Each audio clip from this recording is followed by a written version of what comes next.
అందరికీ నమస్కారం. జీవనయానం అనే శీర్షికను శ్రీ ఎన్ రామ్మోహన్ గారు ప్రారంభించారు. వారు ప్రారంభించిన ఈ శీర్షిక ధారావాహికంగా నడుస్తున్నది. వారి ధారావాహిక ప్రసంగంలో ఈరోజు 4వ ప్రసంగం చేస్తున్నారు. శ్రీ రామ్మోహన్ గారికి స్వాగతం. Thank you sir.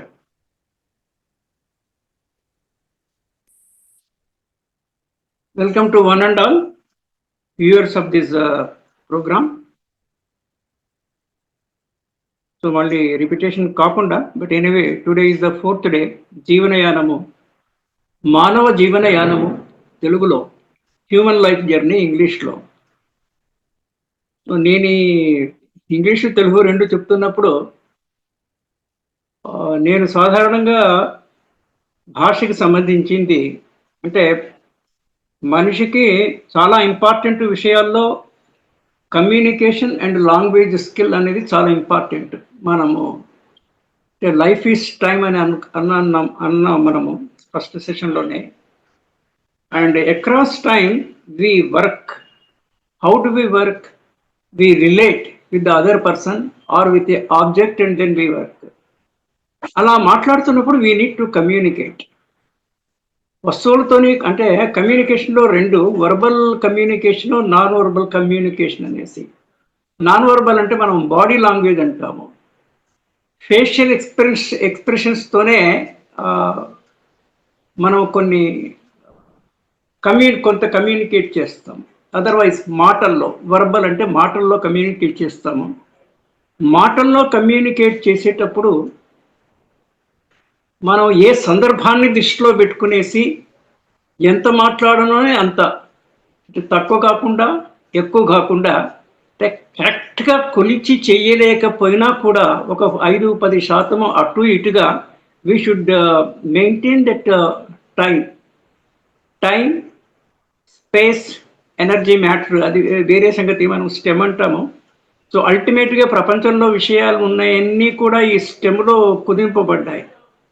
Space, time, energy and matter. మళ్ళీ ఇక్కడికి వస్తే కొన్ని there are certain risks in life, opportunities and challenges in life. చాలా అవకాశాలు ఉన్నాయి, ఆపర్చునిటీస్ ఉన్నాయి మనుషులకి జీవితంలో పైకి రావడానికి. ఏ అవకాశం కూడా ప్లేన్గా దానంతలా అదే రావు, సమస్యలు లేకుండా. సమస్యలు అంటే ప్రాబ్లమ్స్ అంటాం మనము, ఇష్యూస్ అంటాము. Mostly this is challenges.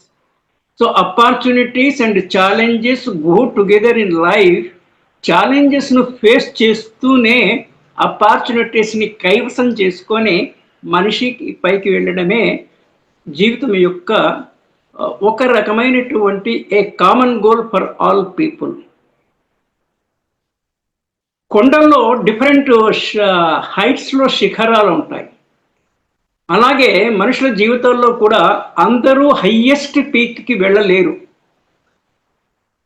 ఎవరెవరికి వాళ్ళ పొటెన్షియల్ను బట్టి, అంటే వాళ్ళలో దాగిడి ఉన్నటువంటి జెనెటికల్గా వచ్చిన కెపాసిటీస్ను బట్టి అంతర్గతంగా బాహ్య ప్రపంచంలో వాళ్ళ పరిసరాల్లో వాళ్ళకి దొరికిన అవకాశాలని అందిపుచ్చుకొని పైకి వెళ్ళడం అనేది జరుగుతుంటుంది.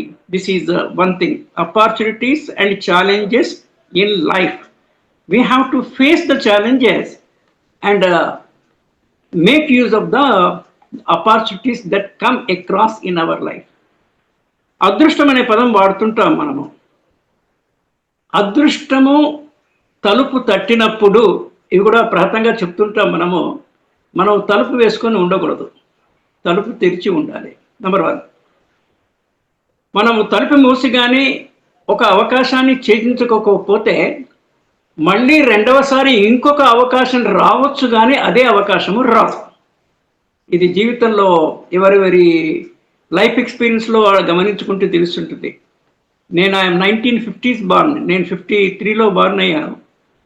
సో ఫస్ట్ 7 years తీసుకుంటే 1960s నుంచి దశకాల్లో తీసుకుంటే 60s, 70s, 80s, 90s, మళ్ళీ 2010, 20 ఇన్ని దశకాలు 6 దశకాలు అయినప్పుడు ఒక్కొక్క దశకములో మార్కెట్లో కానీ సమాజంలో ఉండే కానీ అంటే అవకాశాలు మళ్ళీ తర్వాత దశకంలో they may not come.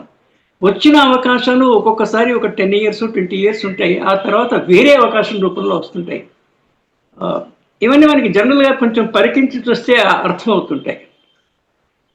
For example Bhagyanagar Hyderabad చుట్టూ 1960 ఎర్లీ 1960స్లో 5,000కి 4,000కి 10,000కి ఎకరం ల్యాండ్ ఉండేది. ఇప్పుడు ఎంత ఉంది? ₹1,00,00,000 ఉంది.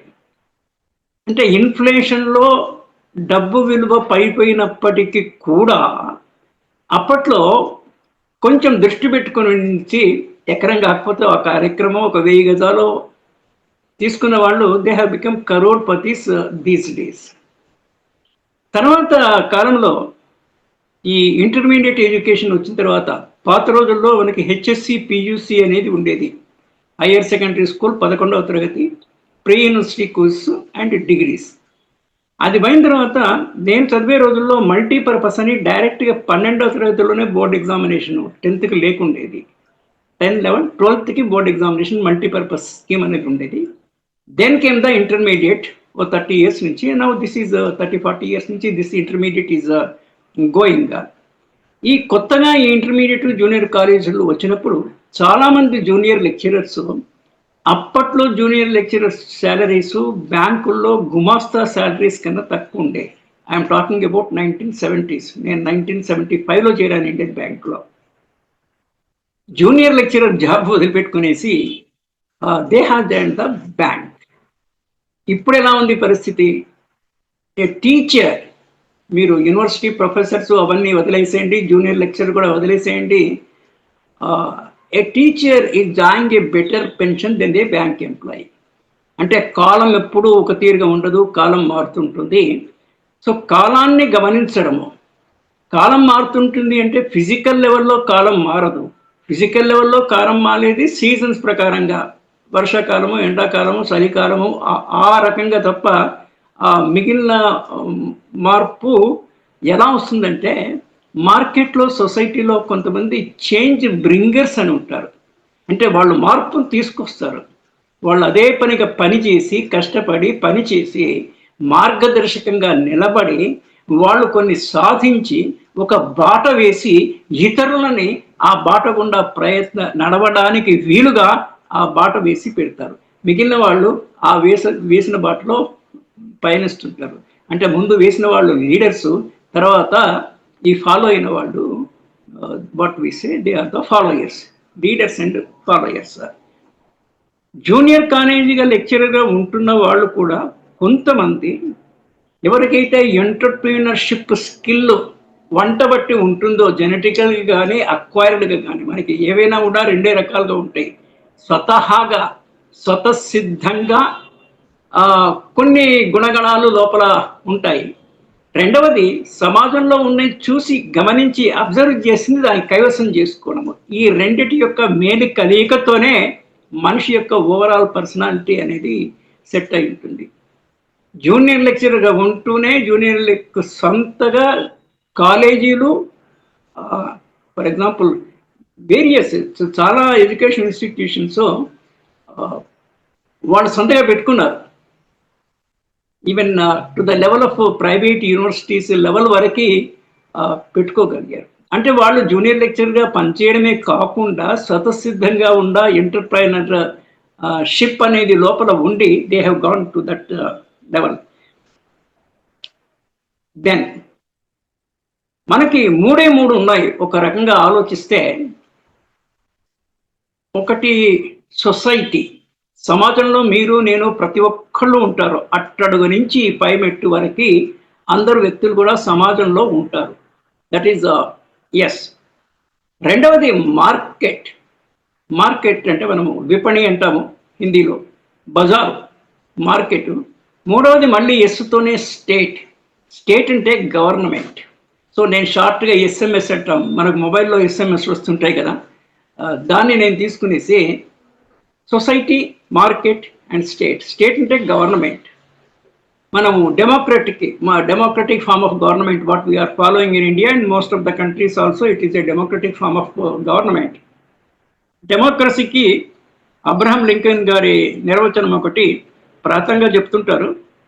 అంటే I'm not disputing with it, కానీ అది ప్రకృతిలో ఉన్న విషయమే. Government by the people, of the people, for the people అని వారు చెప్పారు.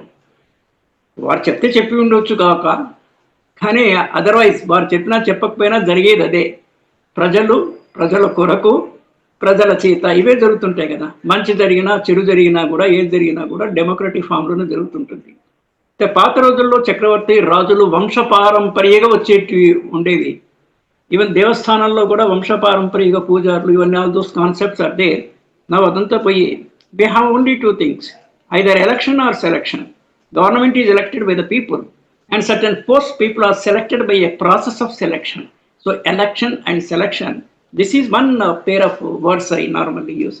So SMS, సొసైటీలో అందరూ ఉంటారు, మార్కెట్లో కొందరే ఉంటారు. మార్కెట్లో అందరూ ఉంటారు, కానీ ఎక్కడ ఉంటారు? As a consumer or customer.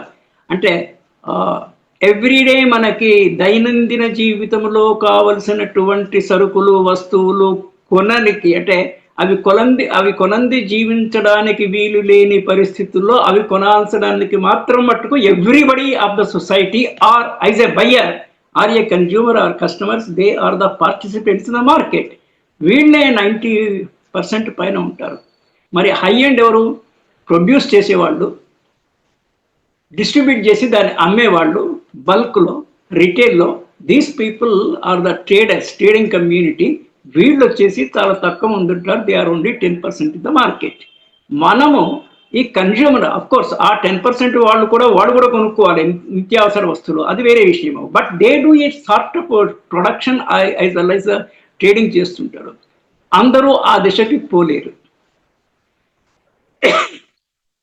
అంటే ఆమ్ ఆద్మీ, జనసాధారణలో ఉండే వాళ్ళు ఆ దిశకి వెళ్ళడానికి జీవనయానంలో ప్రయత్నం చేస్తుండారే ఏదో ఒక దశలో, డ్యూరింగ్ 20s కానీ, డ్యూరింగ్ 30s కానీ. కొన్ని చాలా చిత్రంగా కనిపిస్తుంటాయి. కొందరికి కనపడేవి చాలా మందికి కనపడవు. ఓయో అని ఒక హోటల్ యాప్ ఉంది, వాళ్ళకేం హోటల్స్ ఉండవు. ఓలా, ఊబర్ మనం తిరుగుతుంటాము వెహికల్స్లో బుక్ చేసుకునేసి. They don't have a fleet of vehicles. వాళ్ళకి ఉండొచ్చు, జనరల్గా ఉండవు. బట్ ఓన్లీ సాఫ్ట్వేర్ యూస్ చేసి కనెక్టివిటీ ద్వారా, మనం రిలేషన్షిప్ అనే మనం అన్నాము, దానికి కొంచెం టెక్నికల్గా we say connecting. So a sort of connecting using software. 15-16 ఏళ్ల లోపలనే కోటీశ్వర్లు అయిన వాళ్ళు ఇండియన్స్, వేరే దేశాల వాళ్ళు ఇండియన్స్ కూడా దాఖలాలు ఉన్నాయి. కోటీశ్వర్లు 16-17 ఏళ్లకే ఒక ఐడియాతోనే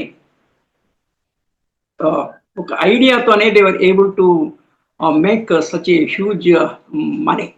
This is another thing. Street smart అనే ఒక పదము. స్ట్రీట్ స్మార్ట్ అంటే మార్కెట్ని బాగా వాచ్ చేసేవాడు. మార్కెట్ ఏ రీతిలో పోతుంది, మార్కెట్లో ఎక్కడ ఇన్వెస్ట్ చేస్తే, ఏ టైంలో ఎక్కడ ఇన్వెస్ట్ చేస్తే ఏది లాభదాయకంగా ఉంటుంది అని గమనించేవాడు. We say market watchers, those who keep a watch on the మార్కెట్ను అబ్జర్వ్ చేసేవాడు. మనుషుల్లో కూడా 3 రకాలుగా చెప్పచ్చు. ఒక broad division, entities and non entities. Entities అంటే వాళ్ళు ఏదో వాళ్ళ ఉనికి ఉన్నది అనేసి వాళ్ళు ఫీల్ అయ్యేవాళ్ళు. చాలామంది they feel they are non entities, nothing. నేను ఇందాక చెప్పినప్పుడు కన్జ్యూమరిజం, బతకడానికి ఏదో అవసరము, అవి కొనుక్కోవడానికి కావాల్సినంత ఏదో మినిమం పనిచేయడము, సంపాదించడము, కనుక్కోవడము. ఐసే H2ML అనేసి living, hand to mouth living. తెలుగులో మనము రెక్కాడితే కానీ డొక్కాడదు అనేటువంటి సేయింగ్ ఉంది. వీళ్ళే ఎక్కుంటారు. నౌ మనిషికి ఏ రకమైనటువంటి నాలెడ్జ్ ఉండాలి? 2 విషయాలండి మనిషిని ఎప్పుడైనా కూడా ఏ స్థానంలో నిలబెట్టేది. అమాంగ్ అదర్ థింగ్స్ ఇంపార్టెంట్గా, ఒకటి ఇంటెలిజెన్స్, రెండవది హార్డ్ వర్క్. ఇంటెలిజెన్స్, దానికి ప్రిఫిక్స్లో ఏ రకమైన intelligence? When I say market intelligence, మార్కెట్లో ఎప్పుడు ఏది కొని ఎంతసేపు దాన్ని నిలబెట్టుకొని ఎప్పుడు అమ్మితే మనకి కొంత సర్ప్లస్ మిగులుతుంది. నార్మల్గా ఇన్వెస్ట్మెంట్స్ మేజర్గా 3 రంగాల్లోనే జరుగుతాయి. మిగిలిన చోట్ల కూడా చేయొచ్చు, కానీ బ్రాడ్గా చెప్తే ఒకటి రియల్ ఎస్టేట్. రియల్ ఎస్టేట్ అంటే ల్యాండ్లో ఇన్వెస్ట్మెంట్. ఆ ల్యాండ్ నార్మల్గా మనము ఫారెస్ట్లోనే ఉండేవాళ్ళము. కొన్ని వేల సంవత్సరాల క్రితం తీసుకుంటే సివిలైజేషన్ స్టార్ట్ అయిన దశల్లో ఈ ఇండ్లు కట్టక ముందు చెట్టు కిందనే మనుషులు ఉండేవాళ్ళు. నాగరికత పెరిగి దే మైగ్రేటెడ్ టు విలేజెస్. ఇంకా పెరిగి we have this towns, cities and all. We say now we have a broad distinction like rural areas and urban areas. అంటే అడవులకి కొంచెం దగ్గరలో ఊళ్ళల్లో ఉండేది రూరల్, సిటీస్ దట్టంగా ఉండేటువంటి ఎక్కువ జనసాంద్రత కలిగినవి నగరాలు. వీటిని we mention the form of a rural and urban center. A P J Abdul Kalam garu PURA అనేటువంటి ఒక స్కీమ్ స్టార్ట్ చేశారు. Now still it is also in ఉంది. పియుఆర్ఏ పురా, దాని ఫుల్ ఫామ్ ఏమంటే providing urban facilities in rural areas. అంటే వారి అభిప్రాయం అప్పుడు ఏముండిందంటే నగరంలో వసతులు ఎక్కువ ఉండడము చేత, గ్రామాల్లో లేకపోవడము చేత, గ్రామాల నుంచి అందరూ నగరాలకి వలస వస్తున్నారు కనుక మనము కొంత నగరంలో ఉండేటువంటి అర్బన్ ఫెసిలిటీసు గ్రామీణ వాతావరణంలో రూరల్స్లో పెడితే కొంతవరకు మైగ్రేషన్ని అరెస్ట్ చేయొచ్చు అనేసి. It's a good thing. ఇప్పుడు మనం చూసుకుంటే కూడా ఇప్పుడున్న రూరల్ ఎకానమీ అనే ఒక పేరు. రూరల్ ఎకానమీ బాగా పికప్ అయింది. అగ్రికల్చర్ ల్యాండ్స్ లక్షల్లో రేట్స్, దాదాపుగా ₹1 ఎకరం. I'm talking about the agriculture lands are not a commercial land. అంటే ల్యాండ్ అన్నప్పుడు ల్యాండ్ యూస్ ప్యాటర్న్ కొంత ఫారెస్ట్కు, రిజర్వ్ ఫారెస్ట్లు పోయినా కూడా నార్మల్గా అగ్రికల్చర్కి ఫారెస్ట్ వదిలిస్తే 3 to 4 యూజెస్ ఉంటాయి. ఒకటి అగ్రికల్చర్ పర్పస్, రెండవది ఇండస్ట్రియల్ పర్పస్, మూడవది ఉండడానికి రెసిడెన్షియల్ పర్పస్, నాలుగవది కమర్షియల్ పర్పస్. మీరు హైదరాబాద్ లాంటి సిటీలో తీసుకోండి, మల్టీ స్టోరీడ్ బిల్డింగ్లు ఉంటే కింద 1-2 స్టోరీలు they are meant for commercial purposes, shoppings and other things. పైన ఫ్లాట్స్లో ఉంటుంటారు. So this is residential. పాత రోజుల్లో కాలనీస్కి మెయిన్ రోడ్డు మీద షాప్స్ ఉండేవి, లోపలికి పోతే ఇంట్లో ఉండేవి. So residential, commercial. Industrial estates మనకి Patancheru, Jeedimetla, in so many places we have industrial clusters where the industries are setup to manufacture something. వ్యవసాయ క్షేత్రంలో we produce, agriculture produce, agricultural farm మీద ప్రొడ్యూస్ చేసిన ఫార్మ్ ప్రొడ్యూస్ అంటాము. That is one category of the commodities. Then factory manufactured good, ఫ్యాక్టరీస్లో manufacture చేసేటువంటి వస్తువులు, ఈ 2. తర్వాత ఎకానమీకి సపోర్ట్ చేసేవి 3 సెక్టర్లు. నేను ఐఏఎస్ అంటాను. అంటే IAS officers, Indian administrative service అని కాదు. ఏ అంటే అగ్రికల్చరు, ఐ అంటే ఇండస్ట్రీ, ఎస్ అంటే సర్వీస్. ఈ ఐఏఎస్, ఈ 3 ఎక్కడైనా కూడా ఎకానమీకి సపోర్ట్ చేసేది. దేశాల్లో మనుషుల్ని మనం విభజించినట్టే ఉత్తములు, మధ్యములు, అధములు, ఉమా అని నేను షార్ట్ ఫామ్లో చెప్తుంటాను. దేశాలు కూడా already developed countries, developing countries, under developed countries అని కంట్రీస్ కూడా 3 కింద విభజిస్తారు. ఏబిసి అనుకోండి, వాట్ ఎవర్ దిస్ వన్. బాగా డెవలప్ అయిన కంట్రీస్కి ఎకానమీకి contribution it will be through services. కొంచెం తక్కువ డెవలప్ అయిన వాటికి it will be through industries. ఇంకా తక్కువ ఇట్స్ అగ్రికల్చర్. మనం కూడా ఒకప్పుడు మన జీడిపికి, గ్రాస్ డొమెస్టిక్ ప్రొడక్ట్, మన ఎకానమీకి the contribution from agriculture used to be more. But now we are a industrialised nation. Industry నుంచి కాంట్రిబ్యూషన్ ఎక్కువ ఉంది. ఇంకా అడ్వాన్స్ కంట్రీస్లో ఇట్ ఈస్ త్రూ సర్వీస్. అంటే సర్వీస్ అనేది ఐదర్ అగ్రికల్చర్ ఆర్ ఇండస్ట్రీ, ఈ రెండిటికి సమన్వయం లేకుండా service sector on its own it cannot survive. Service sector is a recognised sector, but it is either linked to agriculture or industry in some way or other. This is another way of understanding. Market watch చాలా ఉండాలి.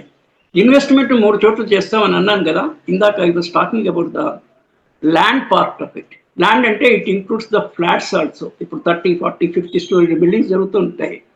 అటువంటి ఫ్లాట్స్లో ఉండే వాళ్ళకి undivided share of land అనేసి, అంటే కింద ఉండే గ్రౌండ్లో they are given a particular share of the land, maybe 50 yards or 100 yards, whatever. This we say undivided share of land, because the land collectivity belongs to the all the dwellers in that particular tower. So this is another thing we have to understand. So ఒక ఫ్లాట్లో కానీ ఒక ల్యాండ్లో కానీ agriculture ల్యాండ్లకు కానీ residential ల్యాండ్లో కానీ invest చేయడం ఒకటి. రెండవ ఇన్వెస్ట్మెంట్ ట్రెడిషనల్గా మనకు వస్తుంది, it is through investment in gold. ఇప్పుడు రీసెంట్గా చూస్తే కూడా 1,30,000 10 గ్రాముల gold, that is the ruling rate of the gold. ఇండియాలో ట్రెడిషనల్గా సాంప్రదాయబద్ధంగా, వేరే దేశాల్లో అంత లేదు, మన దేశంలో ఆడవాళ్ళు వితౌట్ సమ్ ఎంత weaker sections, you're talking about the APL and BPL, below poverty line families కూడా వివాహంలో ఆడపిల్లలు పుట్టినప్పటి నుంచి మొదలుపెట్టి వివాహం అయ్యేంతవరకు ఆడపిల్లలకి పేరెంట్స్ ఏదో రకంగా ఎంతో కొంత గోల్డ్ లేకుండా ఉండదు. చెవి పోగని, ముక్కు nose ring, ear rings and పుస్తెలు తాడు అంటాము. మ్యారేజ్ అప్పుడు పుస్తలో గోల్డ్, ఇవి డొమెస్టిక్ గోల్డ్ చాలా ఉంది. నేను ఇంకొక ఇది మీకు ఇక్కడ రెఫరెన్స్ ఇవ్వాలంటే, నారాయణమూర్తి గారు ఇన్ఫోసిస్ వాళ్ళ 2-3 ఫ్రెండ్స్తోనే ఇన్ఫోసిస్ కంపెనీ పెట్టినప్పుడు సుధా నారాయణమూర్తి గారు ఆమె గోల్డ్ ప్లెడ్జ్ చేసి she gave 10,000 rupees to Narayana Murthy to start Infosys along with other friends అనేసి. So investment in gold is always a better thing. ఈ పాయింట్ ఎందుకు వస్తుందంటే, మనకెంత స్పిరిచువలిస్టిక్ మైండ్ సెట్ ఉన్నా కూడా ఈ ప్రపంచంలో మెటీరియలిస్టిక్గా బతికి బట్టగట్టడానికి మనకు కనీస ఫినాన్షియల్ డిసిప్లిన్, ఫినాన్షియల్ ఎర్నింగ్తో పాటు కొంత సేవింగు, ఇన్వెస్ట్మెంటు అనేది అవసరము. అయితే ఎఫ్డి అంటే మామూలుగా బ్యాంకులో ఎఫ్డి ఉంటే ఎఫ్డి అంటాము, fixed deposit. But I use the same FD for financial discipline, ఆర్థిక క్రమశిక్షణ. ఆర్థిక క్రమశిక్షణ లేని వాళ్ళు చాలామంది, మనం చూస్తున్న వాళ్ళు చాలామంది చెడిపోయిన వాళ్ళు ఉన్నారు. అంటే రిచ్గా పుట్టి, లేదా మధ్యంతరం సరి అంటారు, పూర్గా పుట్టి రిచ్ అయిన వాళ్ళు at the end stages again they died poor. ఏమీ లేని వాళ్ళు కొంతమంది ఇన్ కంపారిజన్ కాంట్రాస్ట్లో చూసుకుంటే ఏమీ లేకుండా పెరిగి సంపాదించుకొని they died in a rich state. అంటే మనకు స్పిరిచువాలిటీ ఉండాలి. స్పిరిచువాలిటీ ఎంబెడెడ్ మెటీరియలిస్టిక్ లైఫ్ను మనం లీడ్ చేయడము, that is the better thing in a way. So investment in land, investment in gold, share market. గత ప్రపంచవ్యాప్తంగా ఈ వెస్టర్న్ వరల్డ్ నుంచి the modern way of thinking, modern way of banking కానీ, companies shares కానీ, ఈ కాన్సెప్ట్తో వచ్చినప్పుడు షేర్స్లో చాలామంది ఇన్వెస్ట్ చేస్తారు. చాలామంది అంటే కొంతమంది ఇన్వెస్ట్ చేస్తారు.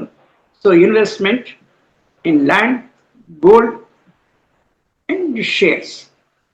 మళ్ళీ షేర్స్లో చూస్తే మీరు డిబెంచర్స్, రిస్క్ ఉన్నవి, రిస్క్ లేనివి, all those things, sub categorisations ఎన్నో కూడా అది.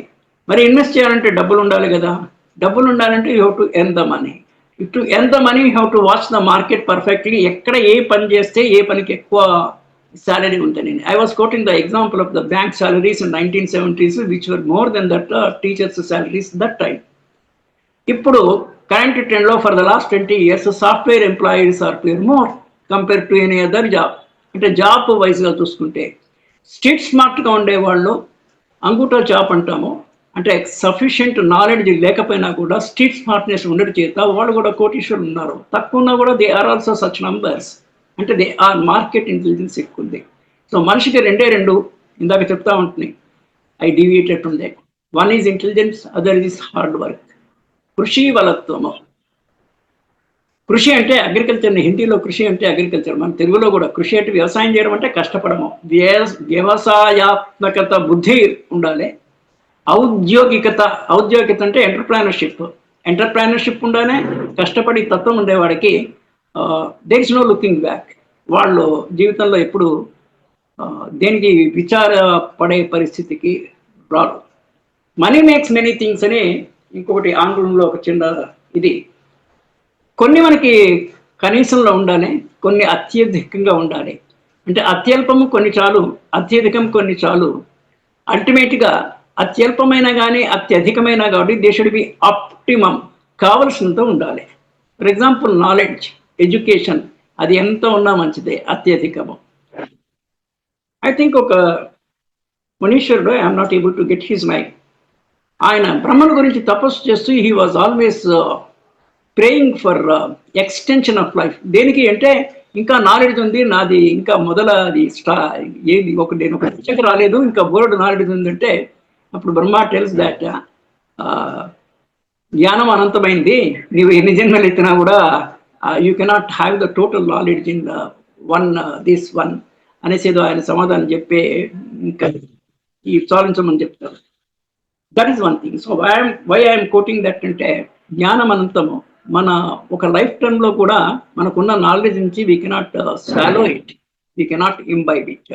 ఇది కుదిరినంతలో ఎంత ఎక్కువ నాలెడ్జ్ ఉంటే అంత మంచిది. Knowledge includes skill and knowledge, ఇది ఎక్కువ ఉండాలి. ఎంత తక్కువ ఏది ఉండాలి, మనీ తక్కువ ఉండాలి. తక్కువ అంటే ఎంత తక్కువ అంటే మీ కుటుంబ నేపథ్యము, మీరు చేసే వృత్తిని బట్టి మీకు ఎంత అవసరమో అంత, అంతకన్నా ఏమాత్రము ₹1 కూడా ఎక్కువ అవసరం లేదు. ఇది ఒక స్పిరిచువలిస్టిక్ దృక్కోణము. ఇది అందరికీ ఉండొచ్చు, ఉండకపోవచ్చు. So I say minimum, maximum, optimum. Whether it is minimum or maximum, ultimately it should be optimum. మన దగ్గర ఏదైనా ఎక్కువ డబ్బులు కోట్లు ఉన్నాయంటే అది మన ప్రతిభ కాదు. భగవంతుడు మనల్ని ఒక మాధ్యమం కింద దృష్టి పెట్టుకునేసి ఇతరుల డబ్బులు మన దగ్గరికి వచ్చేటట్టు చేశాడు. We're only a trustees for us. Again we have to use it for the betterment of the society, not for your consumption. You have to use the money for your consumption only to the extent you need it based on your socio-economic position. Car ఉండాలి కొంతమందికి, వాళ్ళ వృత్తి రీట్లా, అందరికీ అక్కర్లా. కొంతమంది ఫ్లైట్లో పోతుంటారు because of the urgency of the time, అందరూ వెళ్ళక్కర్లా, you can go in train. So ఇంత విశాలమైనటువంటి భావాన్ని జీర్ణం చేసుకోవడానికి it takes a lot of time. It comes only with the I keep saying AEE, age, exposure, experience. AEE, ఏజ్తో కొంత వస్తుంది. కానీ if you take the people of the same age, 30 years 40 years, వాళ్ళకి same exposure to the society ఉండదు, డిఫరెంట్గా ఉంటుంది, తక్కువ ఎక్కువ. ఆ ఎక్స్పోజర్ అంత మాత్రాన ఎక్స్పీరియన్స్ అందరూ ఇంబైబ్ చేసుకోరు. అది చేసుకున్న వాళ్ళు he's an experienced fellow. So we will stop here for today. Thank you, నమస్తే. జీవనయానం శీర్షికలో ప్రసంగించిన శ్రీ రామ్మోహన్ గారికి ధన్యవాదాలు.